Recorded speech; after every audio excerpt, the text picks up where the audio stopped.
Yes. That's actually for humans, but it's plant-based minerals. So Mm-hmm. I take it, and so do my plants, and All they look, right. and we look fabulous, don't we? I was going to say, you are what you eat. So, for the greens, we're going to talk about their list here, what you can compost. Greens are high in nitrogen, are Hmm. typically soft and wet. They include, so you have your green and your brown compost sections that you can do. So the green things include kitchen scraps like your veggies and your fruit, the coffee grounds that you mentioned, and I thought that would have been on the brown side, but it's actually in the green side. Your tea bags, fresh leaves, grass clippings and weeds, which is what I talked about us doing in the backyard. Um, non-invasive or nuisance. So you don't want to add your ivies. Make sure you Hmm. keep the ivies out, okay? But that's your green compost section. And that one you can put your fruits and vegetables in. Or And you the can also honey. use it back on your garden like Rosa was just sharing with her plants. So that one you can use in your garden section. Browns are high in carbon and usually dry. They include paper products, as you mentioned earlier, napkins, paper towels, and non glossy newspaper, dried leaves, flowers, and bedding from small pets such as hamsters. So, who would have thought that you can use? So, again, we were talking about the recycle place. You can cut some of that down that you're taking there and for Just it by to sit in mixing. those landfills and start your own composting and use it as fertilizer in your own yards or in your own Hmm. shrubbery areas for your bushes. And you'd be surprised. Yes, we said you have to turn it every now and then, but it's not a whole lot of work. I mean, look at what you throw down the garbage disposal already, and Right, just and that's, I'm always looking, and I need to start my compost again because I hate to cut off the stems and get down to the little bit of lettuce or whatever's going hmm on. Which reminds me, oh man, I wonder what I did with my lettuce plant. You know what? I was waiting to finish my lettuce. So, as Dr. Bradley showed us on her Facebook post, cut that bottom off for that romaine lettuce Hmm. and put it in a little bit of It was water. growing down my daughter's Yes. house, and I brought it home, or maybe I didn't bring it home. Wow. So again, stop being so eager to throw away everything. Don't It be was so eager growing. to throw it away. I'm gonna You try it can, again. yeah, because some things you can't regrow. Like I tried avocado. No, no, no, no, no, no. Don't say you can't Yeah. because I've had since I've been home. Mhm. From since I've come back to Washington D.C. after living in a place where I can pick avocados off a tree, I have actually sprouted Mhm. 3 avocado plants. Really? Okay. Now I have had them grow very about maybe this high, about as Okay. tall as a yard inch ruler, 12 Mhm. inches.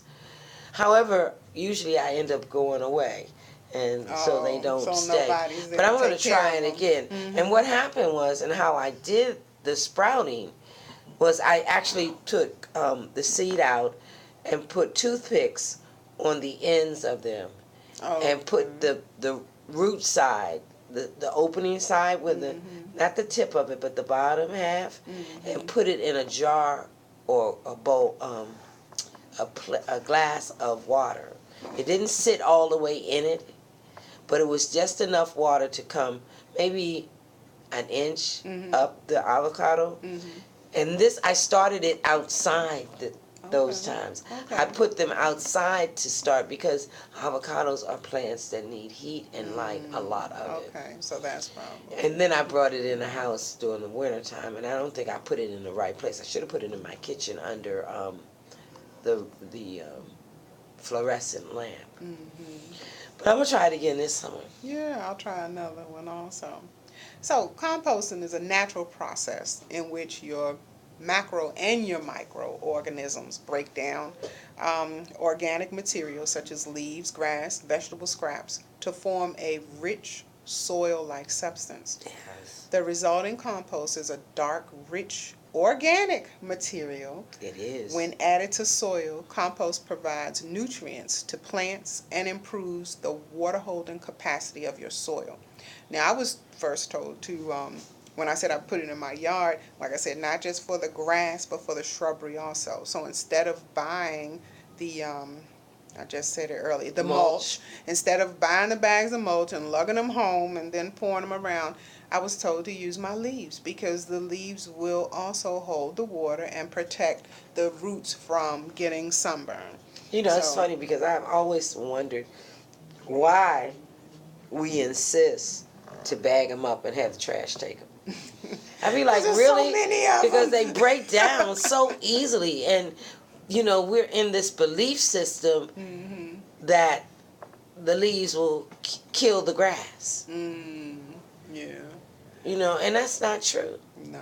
It's so amazing how the society has given us these unbeliefs, these things that we have grown up to be true, which are really not true, ever, never ever. Well, I know the only part Never, for ever, me ever? is Never, ever, ever. Yeah. They were not the truth. I was listening to this thing today of how, well, maybe I shouldn't talk about that right now. Of course you should. How we have been The taught. great thing about talk radio is when you think you shouldn't talk about it, That's That's when you should talk about it. because somebody. And this is off of everything. This is a whole nother place. So bear with me. Segue. Caveat, disclaimer. Yeah, I was raised a Catholic.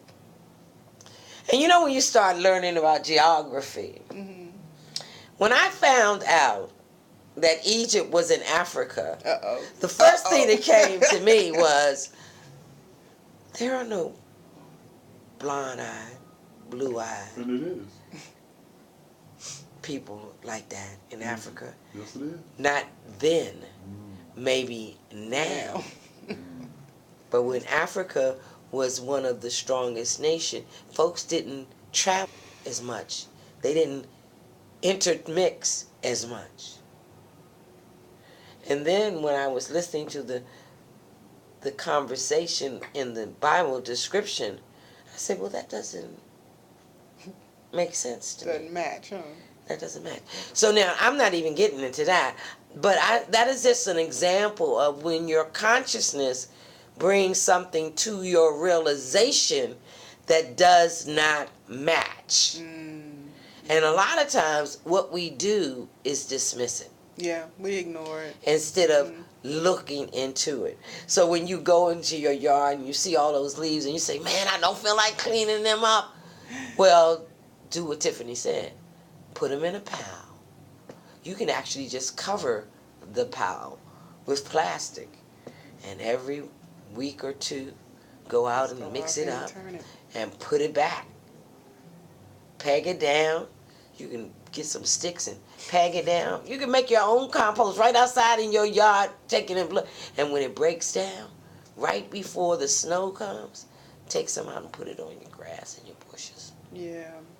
I mean, come on, man. That is so true. But we'd rather pay somebody to haul them up and take them out. Haul them up and throw them away. And now, see, I have to throw this one in there, too. Yard work is good exercise. You can work that core doing that yard work. You can get those obliques and those abs, and you will feel it. And I tell people a lot of times, like with my yard, out there over an hour, switch sides with that rake, because you will feel it. You don't feel it while you're doing it, but you will feel it later on where you've worked that one side with that rake, with that hand and arm motion and that oblique. Switch sides and get that other side in there, because that is a good workout. Yard work is a good workout. I remember when my aunt used to have us out in the yard doing work. I hated it. I must have been about 12, 13, 14. I hated it. But she would have us out there raking leaves and digging up plants and planting plants and doing all that. Who would have thought that I would become a science teacher and doing the same thing? Who would have thought? I used to hate that. But you know, when you back in there, you didn't tell your parents what you didn't like and you wasn't going to do. That was not even. It was not. I'm not asking you to come. It's an order. You coming? You coming? But then you have to look back and say, now look at you now. Because what did you learn? You know, while you were going through the drudgery, but you did learn something. You had a takeaway from that, so that's great. Grateful. Yes. And I never ever missed an opportunity to tell her how grateful I am, and other people too. So now we've shared with you 3 major things, benefits of composting. Yes. One is it saves 20 to 30% from the landfills, okay? Yes. From some of the work or the refuge that piles up at the landfills. 2, it is organic. It helps you mix your soil and build and grow organic materials back into your earth and preparing your garden area. Okay, this is all about preparing your garden area. So then 3, it rids your home of a lot of the garbage or the waste products and you do it, and then you don't have to worry about the smell. But you can also plant your garden in that rich organic soil that you have created. Yeah, but I want to also mention the fact that you actually save the reservoirs too. Mm-hmm. Because everything you put down the garbage disposal, it ends up in that Anacostia River, Anacostia Potomac. So that's 4. So that's 4 pointers for composting. So reduce the waste, help your community, and save money in the landfills. All right. Life is amazing. Yes, it is, because we all know that it all goes back to the soil one way or another. One way or the other. So why not make it healthy and organic? Pretty much. Why not? And another thing about composting that is so good, because we don't cook the way we used to. Mm-hmm. That's one of the reasons why our soil is not as nutritious and rich as it is. And when I was in Africa, I noticed the soil. It's a different kind of soil. I was in Ghana, so their soil was red. But even when I went to Haiti, they actually had real dark black soil. Okay. You know, I mean, it even smelled rich. There's a smell that comes with healthy soil that cannot be explained. It's so rich you could eat it. Okay. I've heard that. Yes. And I've known that to be a fact. But of course, in America, you may have bits and pieces of that going on. But anyway. No, because that segues into our